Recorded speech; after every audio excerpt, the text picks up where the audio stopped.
Yuji tinha uma infância que faria qualquer terapeuta desistir da profissão. O moleque era maltratado pelo próprio pai só porque não sabia desenhar igual a irmã prodígio, Kazuki. Enquanto a garota vendia rabiscos por milhões e bancava a família inteira, Yuji mal conseguia desenhar um boneco palito sem ser zoado. Mas depois que o destino resolveu dar uma de sádico com ele, o garoto virou órfão e foi treinado por gente muito questionável para se tornar o soldado mais frio e implacável que você já viu. E olha, a jornada dele foi tão pesada que até o autor deve ter precisado de terapia para escrever. Os pais de Yuji faziam questão de esfregar na cara dele que Kazuki era tipo um gênio renascentista dos tempos modernos. A menina desenhava umas paradas que deixavam artistas famosos com inveja e faturava alto com isso. Estamos falando de milhões aqui, galera. Enquanto isso, Yuji...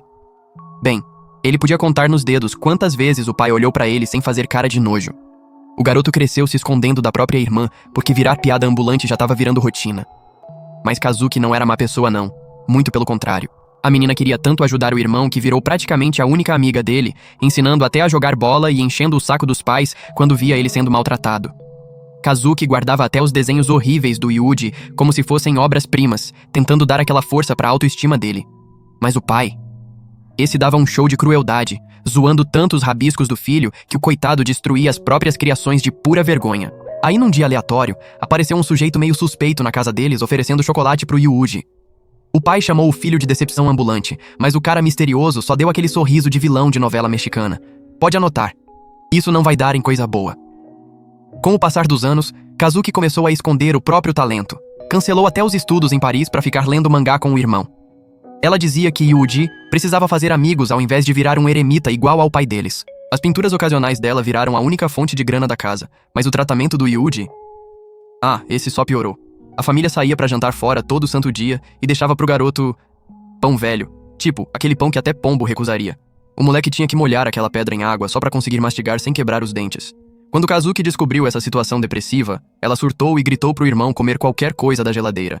Mas Yuji, coitado, disse que os pais iam pirar se ele fizesse isso. A tristeza da Kazuki bateu forte e ela pediu desculpas por não saber o quanto o irmão era maltratado, partindo pra cima dos pais e gritando sobre o tratamento dado a ele. Mas adivinha? Nada mudou. O pai continuou sendo um babaca de primeira categoria e a mãe começou a negligenciar Yuji só pra não levar esporro do marido. Uma vez, Yuji chegou tarde em casa dizendo que estava brincando com um amigo. Kazuki logo perguntou se era menina, e quando ele confirmou, ela ficou meio paranoica achando que ele ia maltratar a amiguinha nova.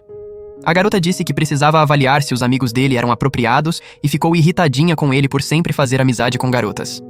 O ciúme bateu pesado e ela gritou que ele precisava de autorização dela para ser amigo de qualquer garota. Yuji aceitou numa boa e ela segurou a mão dele, prometendo que ia encontrar a pessoa certa para ele um dia. Mais tarde, naquele mesmo dia, Kazuki perguntou se ele queria tomar banho com ela. E aí, meus amigos, as coisas começaram a ficar estranhas. Ela beijou o irmão dizendo que aquele era o amor verdadeiro que sentia por ele. Sim, Alabama chegou no Japão. Eventualmente, ela se matriculou numa escola comum e entrou no time de basquete para esconder os talentos absurdos que tinha. As amigas viraram tipo peões de xadrez enquanto ela manipulava todo mundo, e essa influência se estendia até aos pais. Isso assustava Yuji mais que qualquer coisa. Mas o garoto dependia tanto da irmã que só queria que aquela vida durasse pra sempre. Até que o destino resolveu chutar o balde. Um ônibus despencou num precipício, e uma garota de cabelos vermelhos foi a única que sobreviveu. O pai de Yuji mergulhou de cabeça na depressão e na bebida, e a fúria dele começou a crescer que nem bola de neve. A mãe passou a esconder Yuji toda vez que o pai aparecia em casa. A única coisa que o garoto lembrava era de ouvir o pai berrando enquanto a mãe só pedia desculpas. O homem se transformou no pior pai imaginável. Então, Yuji e a mãe fugiram para uma casa nova, onde ela finalmente tratou o filho como gente normal.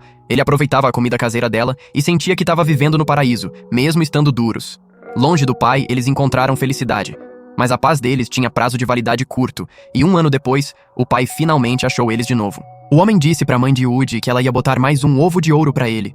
E quando Yuji tentou intervir, o pai jogou ele na geladeira com tanta força que o coitado ficou vendo estrelinhas. Yuji encarou o pai com um olhar determinado a acabar com aquilo tudo. Ele lembrou da irmã perguntando qual mão ele usaria para eliminar alguém. Depois de confortar a mãe, ela perguntou até onde eles deveriam fugir dessa vez. Ela mandou ele correr primeiro e disse que ia se juntar a ele depois, entregando todas as economias da vida. Ela disse para ele correr até a estação de trem e desejou boa sorte. Sem pensar 2 vezes, Yuji obedeceu e correu para a estação. Mas horas se passaram e ele começou a ouvir sirenes de ambulância. Quando voltou para casa, descobriu que o pai tinha sido cortado e, ao entrar, viu que nunca mais poderia falar com a mãe novamente. Depois daquele dia, a consciência dele apagou. Ele acordou num hospital só com um bilhete da mãe pedindo perdão, se perguntando onde errou e desejando que ele continuasse vivendo. Sem ter para onde ir como órfão, o homem misterioso chamado Heath virou seu tutor e começou a vestir ele com roupas da irmãzinha. Yuji tentava ignorar o tutor meio assediador, mas pelo menos agora tinha paredes, comida e uma cama para dormir. As noites passavam até que numa delas, o guarda-costas do Heath apareceu pronto para assediar Yuji, mas encontrou seu fim pelas mãos do garoto. Heath chegou surpreso que Yuji conseguiu dar conta do recado e o parabenizou por se defender como devia. Yuji perguntou se Heath estava bravo, mas o homem disse que ia transformar ele numa ferramenta poderosa e mandou ele para o campo militar de treinamento. Os dias eram gastos virando o soldado mais implacável, e ele era o pupilo favorito do Heath. Mas isso só fazia as outras crianças encherem o saco dele ainda mais. Só tinha uma pessoa gentil com ele. Uma garota chamada Marlene que não tinha memória do passado. Ela cuidava dele e até guardava comida, sendo a única pessoa em quem ele achava que podia confiar. Heath usava o codinome Oslo na ilha e até treinava com facas de verdade junto com Yuji. Ele ensinou o garoto a confiar em facas e a eliminar antes de ser eliminado. Afinal, todo mundo no mundo era inimigo dele, incluindo a própria família. Oslo lavou o cérebro dele, fazendo acreditar que ele era o único aliado. O dia do exame final chegou e o teste era eliminar a pessoa na frente dele. Mas era ninguém menos que a Marlene. Ele se preparou para enfrentar ela e começou a correr, dando um soco que derrubou a garota. A agilidade dele era superior e os golpes derrubavam ela. E mesmo quando tentava levantar, ele dava um chute que mandava ela pro chão de novo. Mas as memórias da mãe sendo machucada pelo pai começaram a piscar na cabeça dele. As imagens daquele dia faziam a mente dele se despedaçar durante a luta. Marlene aproveitou a vantagem e chutou ele, ficando em cima e sorrindo. Ela começou a socar ele, e Yuji acreditava que aquilo era para pagar pelo pecado de ter acabado com o pai. Antes que percebesse, Yuji perdeu e virou uma decepção pro Oslo. Dentro da cela, Marlene apareceu para tratar os ferimentos dele, chorando e pedindo desculpas por ter machucado ele porque não queria ter feito aquilo. Marlene continuava tentando alimentar ele, e sendo a única que conversava com ele até o dia da formatura dela. Ela disse adeus e que ia ver ele de novo, mas aquela foi a última vez que ele viu e conversou com a Marlene. A enfermeira revelou a notícia triste pro Yuji depois do primeiro trabalho dela, e Yuji ficou pensando se teria conseguido salvar ela caso tivesse vencido ao invés de ser gentil. Depois de se formar, Yuji pegou a primeira missão de assassinato e se disfarçou de empregada no quarto de um ricaço. Enquanto o cara estava distraído, Yuji completou a missão numa boa. Os assassinatos continuaram sendo bem-sucedidos, até que um dia invadiram a casa do Oslo. A polícia destruiu todo mundo que estava no caminho e quase encurralou o Oslo depois de acabar com toda a segurança dele. Eles descobriram uma passagem subterrânea e uma porta de aço protegendo ela. Depois de explodir tudo, a única coisa que acharam foi uma criança de cabelo branco sentada lá dentro, e o cabelo branco do Yuji caiu. Asako olhou pro garoto percebendo que tinha achado algo interessante. Oslo conseguiu escapar pela água. A Asako decidiu levar Yuji com ela pro Japão, mas a JB decidiu seguir ela porque precisava supervisionar os dois. Dentro do hospital, Asako mandou ele sair da cama em 40 segundos. Ela bateu na cabeça dele e continuou ameaçando, então a JB gritou para ela ser mais gentil com o garoto. Mas Yuji nunca tinha experimentado gentileza na vida e não saberia como responder, então Asako tratou ele que nem lixo e mandou ele parar com aquilo. Ela agarrou o rosto dele dizendo que ia ser o deus dele a partir de agora. Na casa dela, ela mandou ele trocar aquelas roupas sujas, mas o que eles viram deixou os dois chocados. O corpo dele estava cheio de cicatrizes e marcas de tiro, e o moleque não comia direito há semanas. Asako mandou a JB trazer bebida e comida para eles, mas na mesa de jantar, Yuji não comeu nada. Quando uma mosca apareceu, ele esmagou com a mão, e ao olhar para a mosca, a mente dele congelou. Ele gritou de medo e vomitou tudo. Asako veio confortar ele mandando ele não vomitar na casa nojenta dela. Ele dormiu à noite, e Asako percebeu que a mente dele estava mais quebrada do que ela pensava. Enquanto dava banho nele, ela viu 2 buracos de bala, inúmeras marcas de faca e ossos quebrados. Asako pensou que talvez tivesse sido mais fácil para ele só morrer, mas jurou que ia proteger ele como seu deus. Na manhã seguinte, Asako estava sentada em cima do Yuji tentando forçar ele a comer, mas Yuji implorou para JB salvar ele. Asako mandou ele parar de puxar o saco da loira burra, porque ela era tão solitária e idiota que ia acreditar em qualquer coisa que ele dissesse. Asako pegou um cachorrinho que ia ser o parceiro do Yuji e mandou ele cuidar bem dele. Yuji decidiu chamar ele de John Doe, que era o codinome de cadáver no exército. Asako olhou ele brincando com o cachorro, e JB pensou que aquela era a primeira vez que via ele agir como criança de verdade. Alguns meses se passaram, e Asako decidiu largar o emprego na agência de inteligência. JB avisou que ela ia ser presa ou executada se largasse daquele jeito, e perguntou se Yuji era o motivo dela estar mudando. Asako revelou que estava com medo de morrer porque tinha que cuidar do Yuji, mas também estava começando a perder visão de um olho e não conseguia mais ser uma boa atiradora. À noite, ela saiu, e viu Yuji olhando para o céu estrelado e chorando. Yuji continuou crescendo e quando saiu para correr, lembrou das palavras da Asako dizendo que ele precisava correr mais rápido para ser popular com as garotas no ensino fundamental. Conforme continuava crescendo, Asako disse que correr não era suficiente no ensino médio e que os baderneiros capazes de brigar eram os que conquistavam as garotas.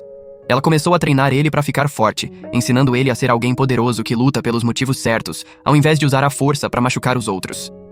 Ela ensinou ele a usar o que precisasse para vencer, então ele chamou o cachorro para morder ela. Por fim, ela ensinou que lutadores só são populares no ensino médio e que as garotas só gostam de gente inteligente no ensino superior. Asako fez ele ler todo tipo de livro, seja mangá ou não ficção, dizendo que ia comprar tudo para ele. Depois de toda a leitura, ele achou a Asako limpando a arma enquanto fumava. Ela perguntou se ele já tinha atirado com uma daquelas antes e levou ele para o meio do mato no dia seguinte. Ele deu o primeiro tiro de 300 metros e errou completamente. No entanto, ele estava determinado a acertar no próximo tiro, e Asako prometeu um presente se ele conseguisse. Ele mirou e disparou, acertando o alvo. Como prometido, Asako deu uma maleta com o número 9029, que era o número de agente dela. Aquele rifle de precisão ia ser do Yuji dali pra frente. Porém, ela disse que ele precisava seguir o próprio caminho sem nunca desistir. Yuji perguntou pra Asako se podia chamar ela de mestra, porque pra ele ela não era mãe nem irmã, e muito menos pai. A única coisa que ela se tornou pra ele foi uma mestra. Durante o inverno, Asako juntou munição pro Yuji, e eles saíram juntos pra caçar. Ele mirou num cervo, e Asako disse pra não desperdiçar nenhuma bala porque ia custar o dinheiro dos contribuintes. Mas Yuji hesitou e não conseguiu puxar o gatilho. Asako percebeu a fraqueza dele e não culpou ele porque já tinha passado por mais coisa que qualquer outra criança. Num dia aleatório, Yuji acordou com o cachorro latindo, mas descobriu que um urso tinha invadido a casa. Rapidamente ele correu pro quarto e pegou a arma, mas só voltou para ver o John sendo mordido pelo urso. Ele mirou para salvar o cachorro, mas a mente bloqueou ele de agir e falhou em atirar no urso. Quando o urso foi embora, Yuji juntou coragem para ir buscar o cachorro de volta. A vida de medo dele não ia mais impedir ele de salvar quem ele se importava. Então, enquanto corria e se preparava para mirar, escorregou na neve e disparou, entupindo a arma. O urso percebeu e estava pronto para devorar ele, mas Yuji usou a faca para cortar o urso. O urso derrubou a faca num golpe só, e a mente inteira do Yuji piscou com as palavras para acabar com o urso usando um simples graveto. Ele cegou o olho do urso e pegou a arma, apontando para a cabeça do bicho. Um barulho veio de perto e ele viu alguns filhotes andando em direção ao cachorro dele, porque era a comida deles. Yuji se perguntou por que o cachorro dele, por que a família dele tinha que virar comida. Ele se perguntou por que não podia ter sido qualquer outra vida que não tinha nada a ver com ele, e gritou de dor enquanto atirava. Ele voltou para Asako depois com a coleira do cachorro e ela perguntou o que aconteceu. Yuji não conseguiu eliminar o urso no final e disse que não importava o quanto tentasse, não dava. Ela abraçou ele no peito dizendo que estava tudo bem. Eles passaram o pôr do sol enterrando a coleira do cachorro, e Yuji desejava poder ser forte como a Asako para poder morrer feliz. Asako disse que a vida dele não era só uma desculpa sem sentido até morrer, e que ela sabia que ele não conseguia eliminar nada, a menos que ela desse uma ordem direta. No entanto, ela lembrou ele que a comida e abrigo eram todos dados pelos contribuintes, então ele tinha a dívida de garantir que pudesse proteger eles. Nos velhos tempos, Asako disse que ele não conseguiria morrer até ter eliminado 10 inimigos, mas agora ele precisava salvar 10 pessoas. Ela disse que não importava se ele era fraco demais para puxar o gatilho por si mesmo, mas que nunca deveria hesitar ao puxar para salvar a vida de outra pessoa. Alguns anos se passaram e Asako revelou para JB que Yuji tinha completado o desenvolvimento da trama. JB perguntou que história ela estava falando e Asako disse que era a história dela. Ela contou que Yuji conseguiu experimentar a ação crescente quando ele removeu a blindagem dela e chegou ao clímax bem na cara dela antes da trama dele experimentar a ação decrescente. JB gritou com ela por fazer algo que nunca deveria ter feito, mas Asako disse que era por isso que a trama dela nunca ia se desenvolver. Afinal, eles eram homem e mulher vivendo juntos há 2 anos. Yuji lembrou de estar no chuveiro com a Asako e ela perguntando quando era o aniversário dele. Yuji disse que era naquele dia. Então ela perguntou o que ele queria de presente. Yuji disse que queria uma tutora mais legal. Ela mordeu ele e ele ficou vermelho. Então ela disse que ia dar o melhor presente de todos. Ele perguntou o que era e ela disse que seria o presente. O que você quer dizer com isso? Foi assim que a primeira vez dele aconteceu. JB perguntou se eles tinham feito só uma vez, e Asako disse que tinham completado o desenvolvimento da trama todo santo dia desde então. Yuji voltou com o lamen e JB fingiu que não estavam falando de nada porque estava com medo dele ter ouvido. Asako disse que era por isso que ela nunca tinha experimentado um clímax. Ela pediu pra JB experimentar ele porque ela treinou ele bem e disse pra ela tomar umas bebidas enquanto isso. Depois de algumas garrafas, Asako ligou pra dar uma missão especial pro Yuji agora que a JB estava completamente chapada. Ela queria que Yuji desse uma boa experiência pra ela. Ele puxou ela pro quarto e não deixou ela ir embora. Ele chamou ela pelo primeiro nome e, ao invés de comer o jantar carnudo que estava preparando, ela acabou sendo devorada pelo rifle carnudo dele. Mais alguns anos se passaram e a saúde da Asako começou a declinar. Yuji percebeu que as mãos dela tremiam toda vez que ela começava a beber e implorou pra ela parar porque ela era tudo que ele tinha. Não importava quantas vezes ele perguntasse se ela estava doente, ela mentia dizendo que não. Mas ele percebeu que tinha algo errado com o corpo dela. Ela começou a ficar perdida cada vez mais e a saúde fazia ela faltar no trabalho. Ficou tão ruim que quando ela recebeu uma ligação, não conseguiu nem atender o telefone, então Yuji teve que atender. Do outro lado, um agente estava ordenando a Asako a responder à missão atual e invocando o artigo 9, causando ela ser presa se recusasse. Por causa da saúde atual dela, Yuji começou a pegar os trabalhos dela. Alguns dias depois, JB perguntou para Asako por que ela não tinha conversado com ela no local, mas Asako admitiu que não era ela fazendo o trabalho. JB gritou com a Asako por fazer Yuji pegar os trabalhos dela do mesmo jeito que Oslo forçava ele, mas Yuji insistiu que era decisão dele porque queria um dia retribuir a Asako. JB ficou preocupada que Yuji estava se deixando levar pelo estilo de vida da Asako, mas Yuji insistiu que aquele era o jeito dele encontrar significado na vida. JB gritou com a Asako e levou Yuji para fora, atirando balas no teto dela enquanto saía. Sobre o rio, Yuji revelou que disse para Asako que queria ser igual a ela e perguntou se JB sabia a resposta dela. JB disse que Asako provavelmente não ia querer duas dela nesse mundo, mas estava feliz de ter Yuji olhando para ela com admiração.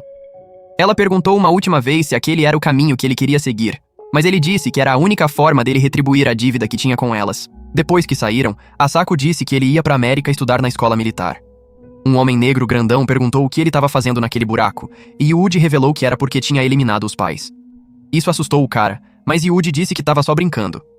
Depois de ser certificado, Yuji disse pro homem que ele deveria comprar os próprios sapatos se não quisesse pegar pé de atleta. O soldado perguntou como ele sabia disso, e Yuji revelou que era soldado desde criança, mas o homem achou que ele estava brincando. No quarto, o homem chamou ele de garoto asiático, mas Yuji disse que era japonês e se apresentou como Yuji. O homem zoou ele e chamou de Eugene porque parecia uma menininha, mas Yuji corrigiu ele e disse que a música louca dele estava deixando ele surdo. O homem levou na esportiva e se apresentou como Danny Boner porque tinha um grande... Bem, você entendeu. Danny chamou Yuji de baixinho e Yuji desistiu. No dia seguinte, a comandante deu um tapa na cara do Yuji porque ele foi criado pela Asako, então deveria ser grato e honrado pelo tapa. Durante o treino, Danny ficou pra trás e pediu pro Yuji esperar, mas ele disse pra ele parar de fumar. Mesmo enquanto nadavam, os músculos grandes do Danny cansavam mais rápido e Yuji tentou encorajar ele. Ele perguntou o que ele faria se uma garota de atributos generosos estivesse se afogando, e isso inspirou Danny a nadar mais rápido que um tubarão. No almoço, Danny zoou a cara nova do Yuji, mas Yuji disse que a comandante estava sendo chata ultimamente. Danny disse que achava ela um gorila que nunca ia casar, mas Yuji chamou ela de atraente. Danny achou que Yuji era maluco, mas a comandante N apareceu por trás e puniu Danny. Durante a prática de tiro, Yuji acertou cada bala no ponto, o que surpreendeu a comandante, já que a Asako, a melhor atiradora do mundo, era a única que costumava conseguir tal feito. Uma garota ouviu a conversa e viu Yuji sendo premiado em primeiro lugar no tiro. Ela apareceu para ele mais tarde à noite pedindo para conversar. Ela se apresentou como Millie e Yuji se perguntou por que mulheres insistentes eram as únicas que ficavam do lado dele. Próximo à piscina, ele segurou ela depois que ela deu um soco nele até ela pedir desculpas. Ele reconheceu ela como a atiradora de segundo lugar e perguntou o que ela queria. Millie disse que quis dizer pontaria e eles foram para um campo de tiro juntos. Com a arma dela, ela disse que o pai costumava acertar aqueles alvos quando estavam fora de alcance, mas acreditava que era tudo ele ficando bêbado e mentindo. O primeiro tiro do Yuji errou, e ela disse pra ele relaxar porque só tinha 6 tiros restantes. Yuji perguntou qual era a cor do céu naquele dia, mirou e atirou, acertando o alvo. Ele disse que o pai dela provavelmente não estava mentindo, e Millie encontrou alguém em quem podia confiar. Depois daquele dia, o treinamento dele foi completo e ele foi enviado pro exterior pro exame final. A bordo do navio, Danny perguntou o que ele comprou com o dinheiro porque ele conseguiu um carro, mas Yuji revelou que só comprou um relógio feminino. Danny zoou o relógio dele e a persuasão asiática do Yuji, dizendo que Yuji estava dando o ponteiro pequeno das horas para Millie, enquanto Danny podia dar o ponteiro grande dos minutos. Dano emocional. Millie ouviu a linguagem vulgar dele e chutou ele. Enquanto discutiam, um cara aleatório e esquisito estava jogando um simulador de namoro com a irmãzinha dele e pirou quando ela tirou a blindagem. Eles se perguntaram como ele estava fazendo aquilo sem vergonha e em que língua ele estava falando. Yuji era culto nesse assunto e sabia que devia ser um companheiro homem de cultura do Japão. Dia após dia, Yuji foi comandado a fazer o que mandavam e construir a confiança até que um dia foram enviados para o campo de batalha de verdade. Dentro da floresta, Yuji olhou para o esquadrão dele. Um ex-ladrão de carros e bandido do Arizona, uma garota pobre que costumava se vender em banheiros, um otaku de anime que queria a irmã e finalmente uma atiradora que não conseguia eliminar ninguém. Eles eram o grupo mais inútil do exército inteiro. Mas Danny interrompeu os pensamentos dele e perguntou se ele queria pegar aquele pássaro para comida. Yuji mirou e atirou, acertando o pássaro, mas começou a vomitar. Ele se perguntou como ia lidar com eliminar uma pessoa se era isso que um pássaro fazia com ele. Dentro das barracas, foram apresentados ao comandante interino no campo. Os dias deles, armando armadilhas, começaram. Mas uma noite, Yuji percebeu que inimigos estavam vindo atrás deles. Eles entraram em posição quando a batalha começou e Yuji atirou para neutralizar o inimigo, mas vomitou depois de atirar. Os amigos continuaram lutando na linha de frente enquanto esperavam reforços, mas Yuji começou a vacilar. O comandante disse para ele fechar os olhos e perceber que todos os amigos dele, a única família dele, podiam morrer. Aqueles com quem ele passou todo aquele tempo e compartilhou risadas e comida, todos eles eram a família dele lutando para proteger ele do inimigo. O comandante disse que o inimigo era desumano e que estava tudo bem hesitar ao eliminar pessoas, mas ele não deveria ficar sentado assistindo a família morrer impotente. O comandante disse para ele eliminar eles e que ia assumir total responsabilidade por isso, que dava permissão para fazer isso. Um por um, o inimigo caiu, e mesmo odiando aquilo, o comandante continuou contando a quantidade de inimigos sendo neutralizados. Nenhum tiro foi desperdiçado e toda a linha de frente inimiga teve o olho violado. Yuji continuou querendo lutar, mas o comandante parou ele dizendo que estava tudo bem agora e que ele podia dormir em paz. Depois de cair inconsciente, Yuji acordou no colo da Millie, que confortou ele. Ela disse que todos foram salvos por ele e que iam sempre apoiar uns aos outros e que ela nunca ia deixar ele morrer. Depois de um tempo no campo de batalha, a determinação dele ficou mais forte e ele não era mais influenciado pelas batalhas e explosões constantes ao redor. Danny, no entanto, começou a perder a noção do que aquela guerra era e o que vencer significava. Mas o destacamento deles chegou ao fim e Yuji sobreviveu ao terrível cenário junto com todos os amigos. Quando estava saindo de volta para a terra natal, Danny chegou na Millie e perguntou se ela ia ficar bem com o namorado indo embora. Ela disse que eles se despediram ontem e destruíram o relacionamento. Então Danny entrou em cena e perguntou se podia fazer ela se sentir melhor destruindo ela com o "Pare com isso, peça ajuda". Millie olhou para a janela onde Yuji estava e rezou para Deus que Yuji encontrasse felicidade na vida e fosse abençoado em tudo que fizesse. No crepúsculo que se aproximava, Yuji embarcou num avião para casa. Era um dia ventoso quando ele voltou para a montanha familiar, e os caminhos eram exatamente como ele lembrava. A recepção dele foi com a Asako, e ela achou que ele parecia mais maduro agora, depois do grande desenvolvimento de trama. Yuji disse para Asako que ver o rosto dela era a primeira vez que ele ficou feliz de estar vivo. Yuji disse que não sabia o que fazer com a vida, mas que queria dar cada pedaço dela para ela. Depois disso, ele terminou o treinamento final no Aeroporto Internacional de Vancouver, e aquela foi a última vez que viu o rosto sorridente e amigável do Danny enquanto todos choravam. Yuji se perguntou quando a piada do Danny ia acabar. Alguns meses se passaram e durante uma das missões do Yuji na Espanha, JB ligou mandando ele voltar para casa imediatamente porque a Asako tinha desmaiado.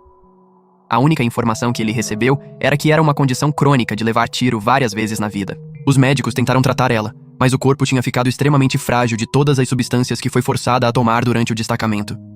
Assim que chegou, JB disse pro Yuji que a Asako tinha perdido a consciência com muita frequência e que ela estava cochilando por mais tempo. Yuji viu a Asako e pediu desculpas por demorar tanto para chegar em casa. Ela segurou a mão dele e Yuji perguntou se ela estava morrendo, e ela disse que sim. Ela pediu desculpas por sempre mentir que ia ficar viva com ele. Ele começou a chorar dizendo que não tinha aprendido tudo dela ainda, mas ela mandou ele parar de chorar e ser mais homem como ela ensinou. Ela disse pro Yuji que finalmente entendeu o que a vida dela significava agora que estava prestes a morrer. Era a determinação dela que permitiu salvar ele e passar a vida com ele.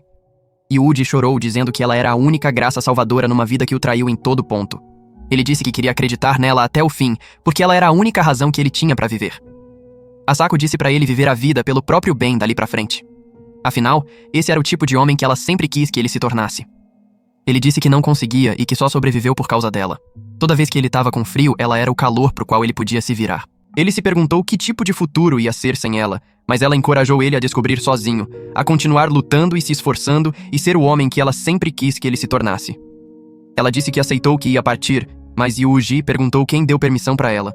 Mesmo que fosse Deus, Yuji queria lutar contra ele para manter ela do lado dele. Asako disse para ele parar de ser tão bobo. Ele passou o resto do tempo com ela e ela disse que as estrelas estavam tão bonitas naquele dia. Yuji olhou para fora e disse que as estrelas estavam muito bonitas. Asako disse pro Yuji que lembrava dele olhando pro céu estrelado e chorando quando veio morar com ela pela primeira vez. Ela perguntou no que ele estava pensando, mas Yuji disse que não conseguia lembrar. Asako riu dizendo que sabia a resposta dele. Ela disse que estava cansada e perguntou se podia dormir. Yuji disse que ela podia dormir, e depois disso, a Asako nunca mais acordou. O corpo dela foi levado pelos subordinados da JB e Yuji tentou se recompor até a hora da cremação. JB avisou que acharam uma bala entre as cinzas, e Yuji pensou que aquilo realmente combinava com a personalidade da Asako. Semanas se passaram e Yuji se perguntou se ia para o mesmo lugar que a Asako quando encontrasse seu fim, mas não ia permitir que isso acontecesse ainda. Não até cumprir a promessa para Asako de salvar 5 pessoas. Esse era o único propósito que restava. Mas um dia ele desejava ver ela de novo. Yuji dormiu no chão por dias, mas JB veio dar um tapa para acordar ele. Ficar naquela cabana onde a presença da Asako ainda permanecia estava enchendo a cabeça do Yuji com pensamentos que ele não deveria ter, então JB levou ele para o apartamento dela para morar com ela. Morando juntos, eles iam compensar as feridas um do outro e se apoiar. Ou pelo menos era o que achavam. Durante o jantar, JB disse pro Yuji que ele podia pedir qualquer coisa, e ele disse que queria uma escova de dentes melhor porque a atual era macia demais. Desconcertada com isso, JB perguntou se ele tinha usado a escova dela esse tempo todo. Yuji disse que ela tinha escovado a boca com a escova longa e áspera dele, então não deveria importar. JB percebeu o quão entorpecida ela estava e comprou mais 2 escovas. Yuji pediu desculpas, mas ela disse que deveria ter esperado que ele fosse tão grosseiro quanto a Asako. Tristemente, Yuji virou uma coisa que lembrava JB da Asako, o que incomodava ela, e nenhum dos dois sabia como se conectar. Uma vez que aquilo aconteceu, ela ficou acordada e perguntou se estar com ela ia lembrar ele da Asako. Ela chorou uma noite pedindo desculpas porque era difícil demais para ela. Conforme os dias passavam, JB começou a chegar em casa cada vez menos. Com todo o tempo que tinha sobrando, ele se perguntou se deveria fazer uma viagem. Ele lembrou da Asako dizendo que se tivesse um caminho que ele não conhecia, deveria parar e tentar achar o jeito. Mesmo fazendo escolhas erradas, ele deveria tentar ampliar a visão e descobrir o que estava à frente. Ela prometeu que iam fazer uma viagem juntos na moto dela, mas nunca cumpriu a promessa. Yuji se levantou dizendo para JB que ia numa viagem para onde quer que o vento levasse e prometeu que ia voltar. Yuji ficou surpreso que ela deixou ele ir tão facilmente porque ela ia ficar solitária à noite, mas seguiu na moto da Asako. Os dias se passaram e ele conheceu pessoas de todas as áreas da vida. Enquanto acampava, ele continuou pela chuva e até mandou mensagem para Yuria dizendo que a amava. Em algum lugar no meio da estrada, a moto quebrou e ele teve que rebocá-la. Um homem chegou nele e perguntou se ele queria carona para algum lugar seguro, mas Yuji disse que era só um idiota rodando sem ter para onde ir. O homem riu achando que devia ser bom ser jovem, o que mudou algo no Yuji. À noite, ele se perguntou se ser jovem era o que ele estava perdendo e mandou e-mail para JB dizendo que ia para casa. Ele abriu uma bebida para dar pro túmulo da Asako e pediu desculpas por voltar sem entender nada. Yuji pediu desculpas por quebrar a moto dela, mas ouviu a Asako perguntando se ele se divertiu. Ele disse que aproveitou a viagem, mas se perguntou o que deveria fazer agora. Ele sentia que aquela viagem ensinou o que ele estava perdendo, e achava que precisava só tentar de novo ser jovem e ir para uma escola comum como um estudante comum. Alguns meses depois, no entanto, Yuji estava sentado na frente de um detetive criminal que interrogou ele sobre a identidade. Afinal, ele aparentemente não tinha pais, nem irmãos, nem amigos, então o oficial gritou num ataque de raiva perguntando se ele era um assassino. Mas Yuji disse que era só um estudante. Uma hora depois, Yuji foi libertado e o sargento pediu desculpas porque receberam uma ligação do Ministério da Defesa a favor dele ordenando que deixassem Yuji andar livremente. No primeiro dia fora, a diretora cumprimentou Yuji e começou a dirigir ele para a nova escola, mas ela se perguntou por que ele foi preso antes do primeiro dia. Então, Yuji revelou que estava carregando uma pistola na mochila.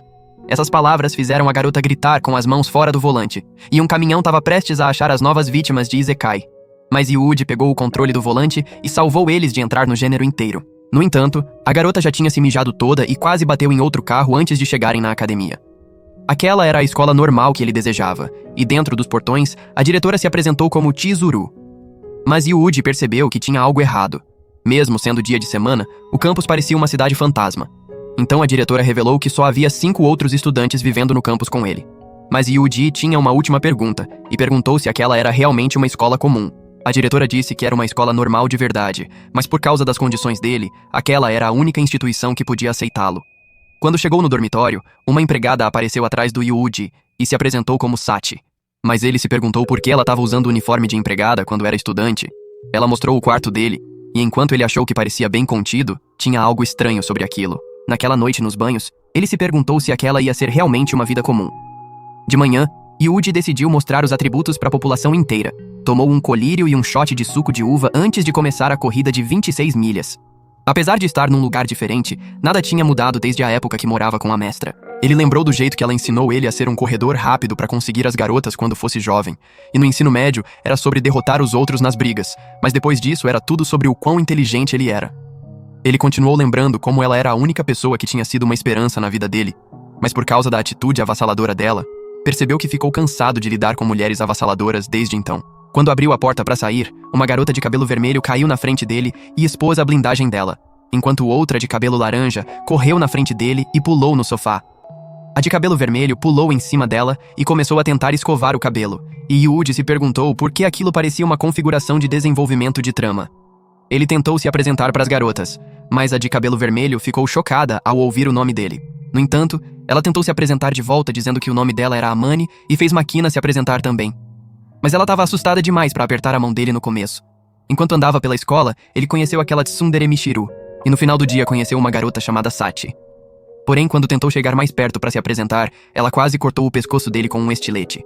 Ele esperava que ela puxasse algo do nada e disse que era bom virar amigo dela. Quando a noite chegou, ele percebeu que todo mundo estava em casa. Mas como não tinha lição de casa na escola deles, a única coisa que podiam estar fazendo era brincando com eles mesmos. Videogames. Eu quis dizer videogames. Ele decidiu ignorar o que estavam fazendo e só entrar no quarto, mas percebeu que alguém tinha invadido o quarto dele por causa da armadilha de fita. Ele entrou gritando para não se mexer, mas os atributos da Amani desafiaram a gravidade e só continuaram balançando na frente dele.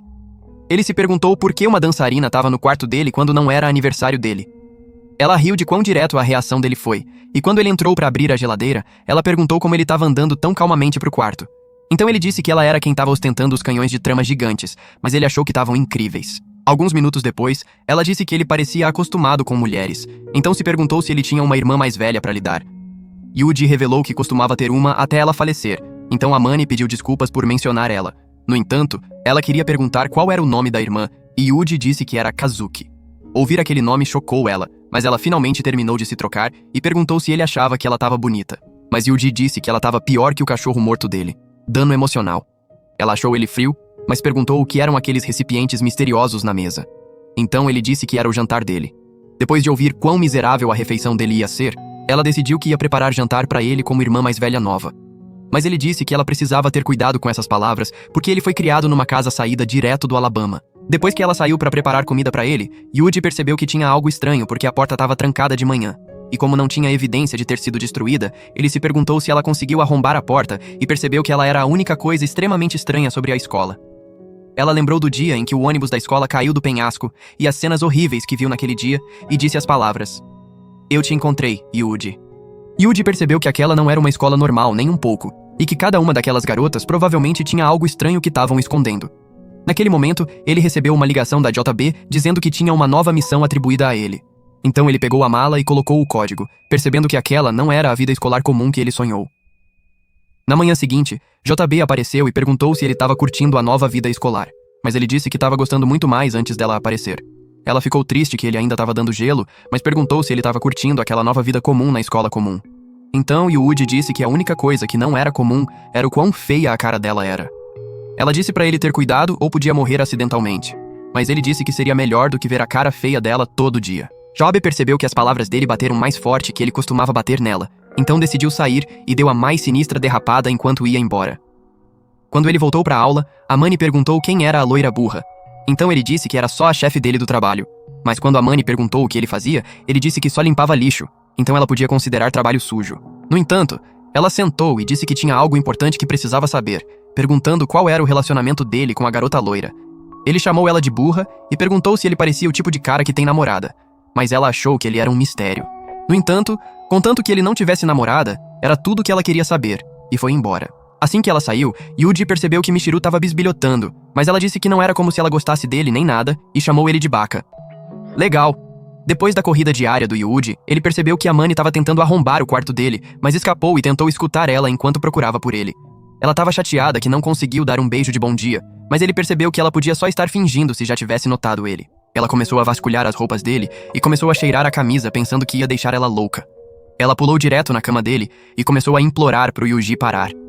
Mas você percebe que ela era obcecada por ele, então ele decidiu só entrar enquanto ela estava em Paris. No entanto, ela ficou assustada ao ver ele e perguntou quanto tempo ele estava lá.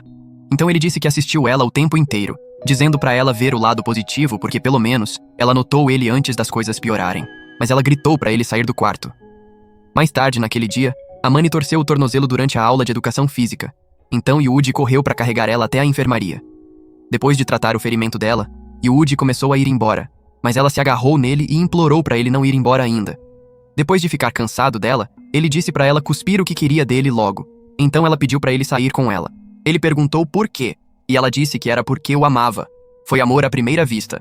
Ela disse que ele parecia perdido, então queria ser a coisa que ajudaria ele a continuar vivendo. Porém, ele mandou ela parar de encher o saco, o que machucou os sentimentos dela. Mas ela perguntou se podia ser a irmã mais velha dele. Yuji disse que eles não estavam no Alabama agora, mas quando ela disse que ele estava destruindo todas as esperanças dela, Yuji falou que ia bancar o irmãozinho dela por enquanto. Ela começou a fazer cafuné nele, mas ele se perguntou por que ela estava agindo tão esquisito. Durante a aula, ela trouxe um presente com a máquina, mas ele se perguntou por que ela estava tentando se meter tanto na vida dele. Amani pediu desculpas, dizendo que só estava fazendo aquilo para se sentir melhor, e enfiou a comida carnuda na cara dele. Enquanto achava gostoso, Yuji sentia que estava sufocando, mas percebeu o motivo disso. Depois que a mestra morreu, ele tentou se isolar dos outros, sem perceber o quanto precisava de uma vida normal. Ele se perguntou se realmente merecia sentir um pedaço de felicidade como aquele. Amani disse que estava tudo bem, que eles podiam compartilhar comida, e enfiou a boca cheia dela na boca dele. Algumas semanas depois, Yuji decidiu voltar de bicicleta para casa com a máquina para celebrar o aniversário da Asako. Quando chegou, viu que JB tinha deixado um retrato dos três, mas ele pediu para a máquina manter segredo dos outros. Quando o sol estava se pondo, Yuji foi pro túmulo da Asako e disse que já fazia tempo. Fazendo carinho no túmulo do John, ele apresentou a nova amiga, Makina, e ela agradeceu por terem criado ele. Quando ela foi dormir, Yuji ligou para JB para avisar onde tinha sumido e deu boa noite chamando ela de Yuria antes de voltar. Yuji encarou o céu dizendo pra Asako que lembrou o que estava na cabeça dele aquela noite. Ele só achou as estrelas bonitas. Depois que voltou pro Japão, JB levou ele pra casa, mas quando ele ia sair, ela agarrou o braço dele e beijou a bochecha dele. Depois que ela foi embora, Yuji sentiu que algo ia ficar maior que o rifle de precisão dele. Quando entrou no quarto, viu que Amani tinha passado todas as roupas dele, e ela perguntou se ele queria comer primeiro ou tomar banho. O que ele disse? Ele se perguntou por que ela estava se jogando daquele jeito, então ela confessou que foi amor à primeira vista. No entanto, ele achou conveniente demais, mas ela já tinha preparado o jantar para ele. Enquanto ele comia, Amani recebeu um e-mail de uma das garotas perguntando o que diabos ele estava fazendo com aquela loira burra e solitária. Me pegou. Então ele revelou que ela acertou em cheio, porque era a chefe burra e solitária dele, chamada JB. Amani fingiu acreditar nas palavras dele, mas achou que ele só estava tentando deixar ela com ciúmes. Então ela abraçou ele e disse que podia acabar deixando ele com ciúmes. Mas ele disse que o amigo negro grandão dele já morreu. Ela disse que não ia tentar deixar ele com ciúmes se ele beijasse ela. Então ele percebeu que precisava ensinar uma lição. Ele agarrou ela e mandou fechar os olhos, puxou pra trás e disse que foi o primeiro beijo dela. Por que você tá sempre mentindo, meu Deus? Ela chamou ele de mentiroso, achando que ele beijou bem demais pra ser a primeira vez. Então ele prometeu que ia ser mais cuidadoso da próxima vez. No entanto, ela se perguntou se isso significava que ele ia beijar ela de novo no futuro. Então ele disse que não faria algo tão imprudente sem estar preparado para levar até o fim. Ela se perguntou o que ele quis dizer, então ele confessou que se apaixonar por ele foi a escolha dela, então ele aceitava aqueles sentimentos. Mas não podia prometer que sempre ia estar lá para ela. Se ele desaparecesse ou morresse, ele pediu para ela não chorar, mas esquecer dele em 1 ano. Ela aceitou as condições, mas perguntou se ele realmente gostava dela. Então ele revelou que não entendia os próprios sentimentos por causa da vida dele, mas definitivamente gostava dela. Ela se perguntou se isso significava que ela era a namorada dele agora. E quando ele disse que sim, ela caiu de joelhos. As pernas tremiam porque ela estava tão feliz de ser namorada do Yuji agora. Mas Yuji chamou ela de assustadora e tentou ajudar ela a levantar. No entanto, ela disse que estava vulnerável agora. Então ele podia desenvolver toda a trama que quisesse com ela. Mas quando ele viu a mão dela tremendo, bateu na cabeça dela, mandando não se empolgar. Ele falou que nunca namorou uma garota antes, mas ainda não entendia por que ela o amava tanto.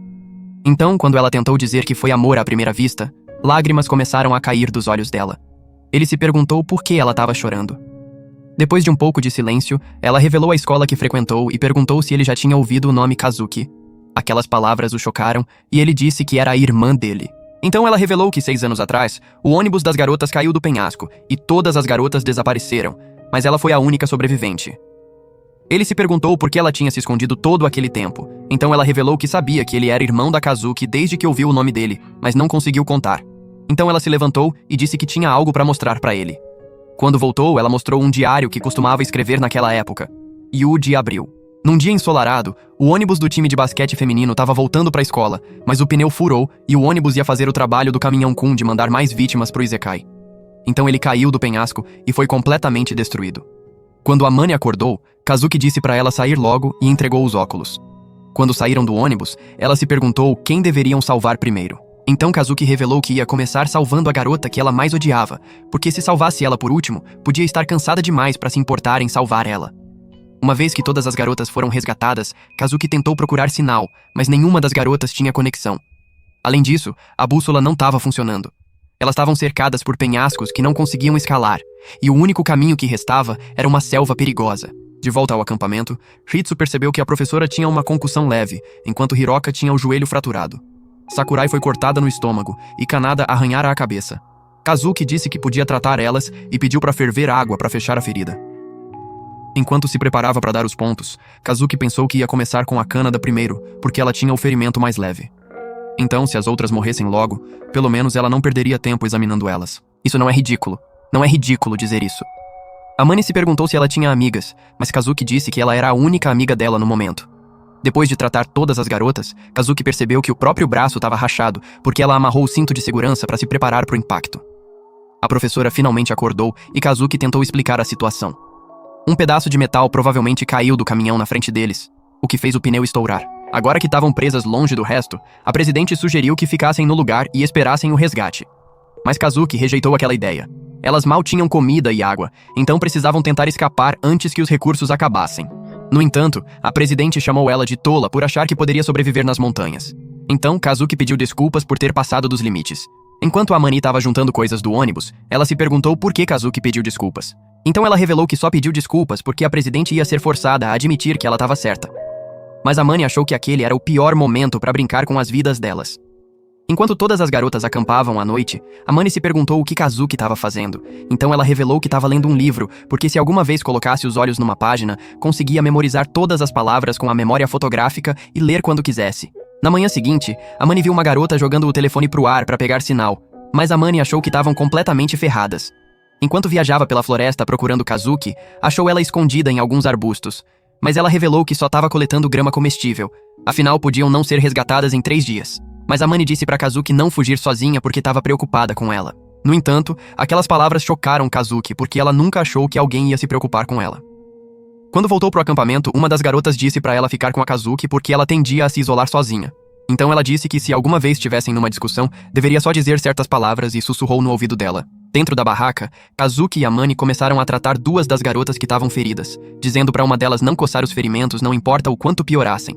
De um rio, elas juntaram água engarrafada, mas Kazuki disse que se ela quisesse trocar de parceira com outra garota, não ficaria chateada com ela. No entanto, Amane lembrou das palavras que a garota disse para ela falar e confessou para Kazuki que gostava dela mais que todas as garotas, e perguntou se ela sentia o mesmo sobre ela, mas percebeu que na verdade estava fazendo ela corar. Ela continuou perguntando se ela gostava dela e abraçou ela na água.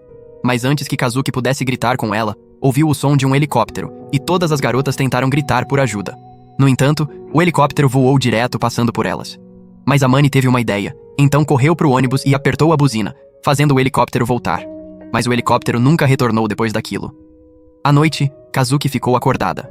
Quando o 3º dia chegou, os corpos das garotas tinham começado a apodrecer, então a professora carregou e enterrou elas na floresta. Mas Amane se perguntou se a ajuda algum dia chegaria ou se elas iam acabar encontrando o mesmo destino. Enquanto colhiam flores, Kazuki revelou que tinha um irmãozinho, mas estava triste porque todo mundo via ele como inferior a ela, e até os pais tratavam ele como se fosse inútil. No entanto, ela disse para Amane que amava ele, mas Amane começou a chorar porque a única coisa que queria fazer era ir para casa logo. Kazuki abraçou a cabeça dela e prometeu que ia fazer tudo para levar ela para casa. No 4º dia, a comida já estava começando a acabar, e o 5º dia foi desperdiçado porque choveu o dia inteiro. No 6º dia, só sobravam 10 cenouras, mas Ritsu percebeu que estavam faltando uma cenoura. Então Kazuki percebeu que alguém podia ter roubado, mas porque ia causar paranoia, Kazuki decidiu picar todas as cenouras. E quando estavam todas em pedaços, ela rearranjou elas para criar 11 cenouras, revelando que era um quebra-cabeça famoso. Amane começou a achar que a inteligência da Kazuki era assustadora. Quando o 7º dia chegou, as garotas que estavam feridas tinham perdido todo o apetite. Mas quando a presidente do clube saiu da sala, Kazuki pediu desculpas por não ter percebido até agora. Ela percebeu que Hiroka não tinha comido nada porque tinha medo das outras descobrirem que tinha se sujado. Kazuki passou o tempo tentando confortar ela enquanto sentava sozinha. Amane se perguntou por que Kazuki não estava mostrando aquele tipo de expressão, mas ela se aproximou por trás e viu um ferimento no pescoço dela. Percebendo que ela estava chateada, Kazuki prometeu que Amane era a garota para quem ela sempre ia voltar quando as coisas estivessem ruins. Então, quando viu que o sangramento não parava, tentou sugar qualquer veneno possível. No 8º dia, Kazuki prometeu que ia sacrificar tudo para proteger ela, e disse para Amane que a amava. Quando o 9º dia chegou, a professora decidiu ir fundo na floresta para achar um caminho para sair daquela situação miserável. O 10º dia chegou, mas a chuva não parava.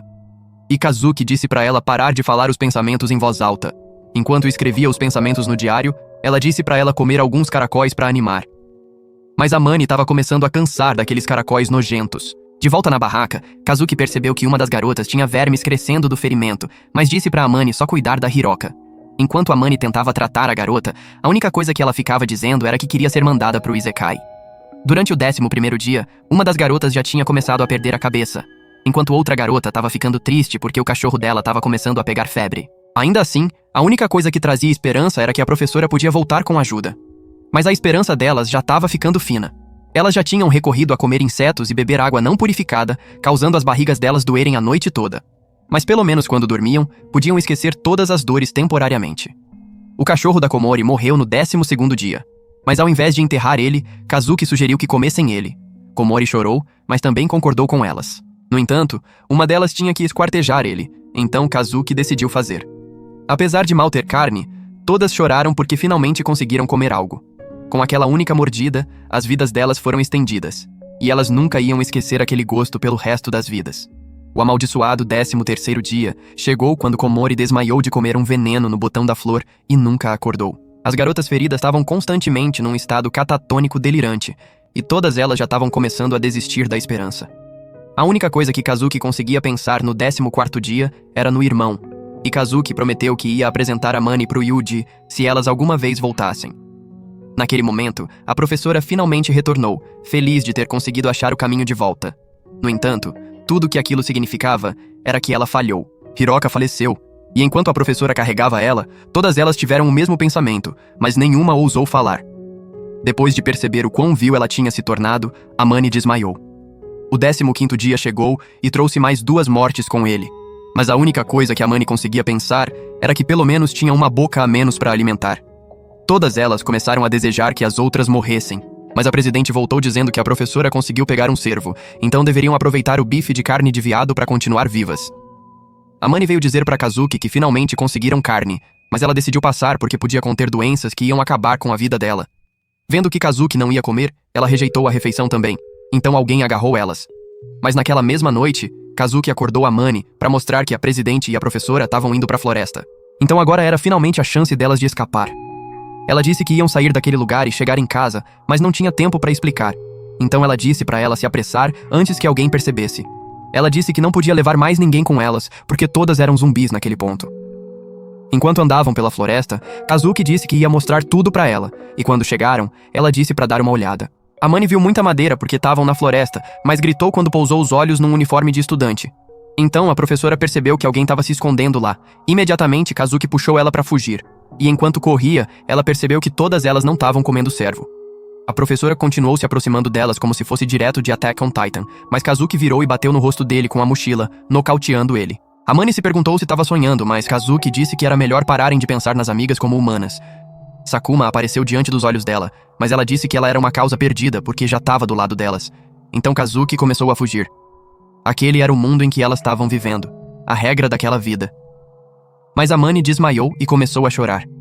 Kazuki tentou confortar ela, lembrando que tinha prometido salvar ela daquele mundo horrível. Outra garota estava gritando para procurar elas, e elas viram que todas as garotas tinham se juntado contra elas. Então Kazuki começou a tentar fugir, mas foram descobertas. Amane tropeçou num galho e não conseguia levantar mais, dizendo para Kazuki ir sozinha. No entanto, ela deu a mochila que estava carregando e deixou um mapa para ver o caminho para escapar daquela floresta. Amane se perguntou o que ela estava planejando fazer, mas Kazuki prometeu que iam se encontrar de novo um dia e empurrou ela, dizendo para não olhar para trás, não importasse o que acontecesse. Amane começou a correr, e enquanto corria, percebeu que Kazuki não ia sobreviver porque ia se sacrificar por uma covarde. Quando se virou, viu o jeito que Kazuki estava lutando, mas também viu o sorriso dela como se dissesse para não se preocupar com o que ia acontecer, mas continuar vivendo. Sem ideia de quantos dias tinham passado, Amane continuou tentando sobreviver, mas prometeu não comer os doces dentro da mochila caso Kazuki alcançasse ela e ainda quisesse eles. Num dia fatídico, no entanto, foi como se ela visse o fantasma da Kazuki junto com todas as amigas, e quando tentou alcançar elas, desmaiou no chão, mas ouviu e viu um carro passando. Ela finalmente tinha chegado fora da floresta, e quando viu o campo de repolho na frente dela, começou a comer o máximo que podia e chorar lágrimas de alegria. Aquele foi o jeito que ela conseguiu sobreviver sozinha. Quando voltou para a escola, todo mundo começou a fazer bullying e acusar ela, achando nojento como ela estava vivendo uma vida normal depois das coisas que fez. Toda manhã ela acordava e vomitava, e nenhuma quantidade de terapia ajudava ela a superar a culpa de ser a única que viveu. Mas naquele momento, o homem perfeito apareceu para puni-la pelos pecados, e ela revelou que era Yuji. Ela tinha ficado quieta sobre aquilo o tempo todo como uma covarde por sacrificar a irmã dele, e ela desejava que conseguisse se tornar a irmã dele para compensar a pessoa que roubou da vida dele. Yuji se perguntou se ela só tinha se aproximado dele por culpa, ao invés de afeição. Então Amane disse que ele estava certo. No entanto, conforme o tempo passava e ela continuava vivendo por ele, o pecado dentro dela começou a clarear e ela começou a realmente se apaixonar por ele. Mas ela disse que aquele era o pior resultado, porque agora ela nunca podia ser punida dando a vida por ele, já que era tudo que ela desejava. Por isso, ela decidiu contar tudo o que aconteceu e se despedir dele. Ela perguntou se ele seria capaz de usar o rifle de precisão para penetrar o corpo dela com o tiro. Aquela era a única forma dela ser perdoada. Então, Yuji disse que ia tirar a vida dela com as próprias mãos, mas bateu na cabeça dela. Ele disse que uma garota que não consegue aguentar um tapinha na cabeça é fraca demais para ficar pedindo tais coisas. E ele disse para ela parar de pedir desculpas. Afinal, ele só teve uma irmã. Então ele disse para ela parar de agir como uma e disse para ela esperar enquanto ele pensava no que fazer. Ele percebeu que não importava qual fosse o motivo, ela tinha se apaixonado por ele. Então ele disse para ela levantar e disse que ia deixar as coisas claras. Todo mundo vive com um arrependimento, e as palavras "esqueça isso" são inúteis diante dos arrependimentos profundos que ela estava vivendo. Ele disse que ela estava disposta a oferecer a vida por ele, então ele disse que aceitava. E pelo resto da vida dela, o castigo ia ser viver pelo bem dele. Ele disse que ia se tornar o rei e Deus dela, e que queria que ela ficasse com ele para sempre. E se ela desaparecesse, ele ia odiar ela pelo resto da vida. Ela abraçou ele chorando o nome dele, mas ele disse que ela ficava feia quando chora. Caraca! Ela implorou para ele só deixar ela chorar nele, mas ele disse que ela precisava terminar em 3 minutos. Pega ou larga, o jeito que você decide. Aquele era o único jeito de salvar Amane, porque se ele podia aceitá-la conhecendo o passado dela, então ele esperava que um dia ela pudesse perdoar a si mesma. Mas até lá, ele ia continuar dando o castigo. Quando ela se acalmou, ele perguntou se ela realmente acreditava que Kazuki tinha morrido. Afinal, o corpo dela nunca foi encontrado, e se tinha 10 pessoas, Kazuki definitivamente podia criar 11 corpos do mesmo jeito que fez com aquelas cenouras. Enquanto a ideia podia ser rebuscada, definitivamente tinha uma possibilidade dela estar viva. Da mochila, ela mostrou o bilhete que Kazuki deixou sobre onde se encontrar, se as coisas escalassem e elas fossem separadas. Yuji percebeu que era o plano da Kazuki desde o início fazer Amane escapar sozinha. Então Amane implorou para ele levar ela para aquele lugar. No dia seguinte, Amane foi comprar flores para os túmulos, e um homem feio apareceu para o Yuji e se apresentou como Sakashita, alegando que era um grande fã da Amane porque ela era famosa. O homem disse que tinha coisas grandes para fazer e começou a ir embora. Quando Amane voltou, Yuji revelou que acabou de conhecer um fã muito assustador dela, mas eles começaram a ir embora. Enquanto andavam pro local, Yuji perguntou para Amane se ela estava bem, mas ela disse que estava se sentindo muito melhor desde que conversou com ele sobre aquilo. Eventualmente chegaram na pedra marcada e Yuji cavou um recipiente térmico. E quando a Amane abriu, viu uma carta escondida dentro e começou a ler. Dizia: "Para minha amiga Amane, se você tá lendo isso, já se passaram alguns anos." Na carta, Kazuki revelou que todo mundo morreu de doença. Aparentemente, a carne da Hiroka continha doenças que mataram todas depois de comerem. Amane foi a única sobrevivente porque nunca comeu a amiga. Então Kazuki achava que era o jeito da Hiroka de salvar ela por respeitar o corpo dela. No entanto, ela sabia que Amane provavelmente estava agradecendo Kazuki por arriscar a vida. Então, como pedido por salvar a vida dela, Kazuki pediu para ela ajudar o irmão se ele alguma vez estivesse sofrendo. Ela disse que Yuji era um covarde inútil que não tinha jeito, mas ainda era o irmão dela. E a única coisa que ela lamentava ao deixar esse mundo era que o último desejo dela era que ela cuidasse dele, e esperava que se encontrassem de novo se ainda tivesse viva, chamando ela de melhor amiga que teria enquanto vivesse. Ela se perguntou se isso significava que Kazuki ainda podia estar viva, mas Yuji não sabia. No entanto, ele sabia que a carta definitivamente era da irmã. O memorial agora tinha um caminho para onde elas podiam ter ido, Mas Yuji disse que não era como se alguém pudesse saber para onde ir. Amani se ajoelhou e confessou que nunca ia superar isso. Então, ao invés de pedir desculpas, prometeu agradecer a todas elas dali pra frente. Mas Yuji percebeu que um dos nomes era Sakashita. Quando começaram a andar de volta para casa, Amani recebeu uma ligação de uma das amigas, junto com Yuji. Mas eles ouviram a voz de um homem assustador do outro lado da linha. E ele disse que era o pai da presidente das garotas, revelando que veio punir ela. Ele fez todas as garotas entregarem os telefones, mas uma delas deixou Yuji na linha para ele ouvir. Depois que ele desligou, Yuji percebeu que o telefone ainda estava ligado. Então ele começou a dirigir para casa e pediu apoio da JB e do resto da agência. Amani se perguntou que tipo de assassino Yuji era. De volta na escola, o atirador viu policiais se esgueirando, então começou a tentar derrubar eles. A equipe SWAT cercou o prédio inteiro e Yuji finalmente chegou com a Amani. Mas ela ficou chocada ao ver o tipo de gente com quem Yuji realmente trabalhava, lembrando do trabalho sujo que ele falou. No entanto, ela estava determinada a salvar as amigas. Com a escola tendo paredes altas e sem prédios altos por perto, atirar de precisão ia ser extremamente difícil. Mas Yuji sabia de um único lugar onde podia atrair ele: o sistema de ventilação no banheiro. Ele disse que tinha um farol que ficava a 900 metros, mas aquela ia ser a única opção deles. Ela disse que ele só ia ter um campo de visão de 10 centímetros, mas ele revelou que na verdade eram 15. Quando ela ouviu aquelas palavras, JB percebeu que ele era a pessoa lendária que atirou no bandido de 1 quilômetro de distância 4 anos atrás. Não foi a Asako. No entanto, o único jeito de atrair ele pra lá seria se ele usasse o segundo mictório. Mas Yuji sabia que tinha uma marinheira entre as garotas, então ia usar ela. Enquanto todos esperavam, Makina viu luz piscando vinda do farol e percebeu que era código Morse para destruir o mictório direito. Imediatamente, Makina começou a fingir que precisava ir no banheiro, mas Michiru perguntou se podia ir junto. Sachi disse pro Yuji o que acabou de acontecer e ele agradeceu enquanto mirava do farol. Dentro do banheiro, ela se perguntou como quebrar o mictório, mas o homem chutou Makina na Michiru e ela acabou caindo no vaso e quebrando ele com a cabeça. Uma vez que confirmou que estava destruído, o homem disse pra Amani se apressar e entrar logo. Então, quando ela ia entrar, Yuji disse pra ela trazer o máximo de água que pudesse e fazer o homem beber. Eventualmente, ela entrou na sala e tentou dar água pro homem. E depois de mandar 4 garrafas, ele disse que a filha dele foi despedaçada enquanto ela ainda anda por aí com as amigas. Ele disse que a única forma dela se redimir seria atirar nela, ou em todas as amigas dela. Ela disse pra ele se apressar e deixar as amigas irem embora livres.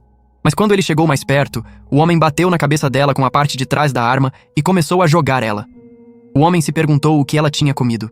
E quando Yuji ouviu o grito dela, o telefone dele ficou sem bateria e desligou.